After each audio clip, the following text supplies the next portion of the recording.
Moi ben, bueno, moi bo día a todos e a todas, moitas gracias por cubrir este acto de democracia en Lugo, porque hoxe a moción que se presentou foi unha ferramenta constitucional, democrática e legal.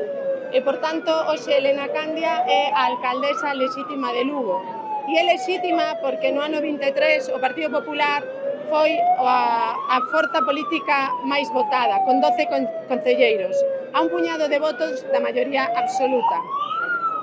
O que vimos hoxe é o principio dunha oportunidade para Lugo. Hoxe Lugo empeza unha etapa de sol, hoxe hai un día maravilloso en Lugo, un día donde se van a empezar a facer proxectos pensando nos lucenses.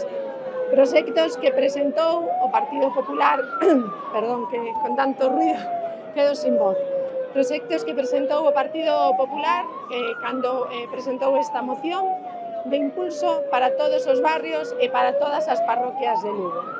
Por tanto, eu quero felicitar a Elena Candia e a todo o Partido Popular de Lugo. Gracias. Creo que se viviron momentos tensos que chegaron a agredila vostede. Houbo algún momento violento? Bueno, nos levamos días advertindo de que a escalada de violencia a que estaban instigando o Bloque Nacionalista Galego e o Partido Socialista podía acabar en algo malo. Hoxe o Partido Popular e as persoas do Partido Popular que viñeron a apoiar aos nosos candidatos, ao noso grupo municipal, puxéronse no lado onde a policía local marcou que había que estar. Outras persoas romperon ese cordón, intentaron romper o que a policía local tiña marcado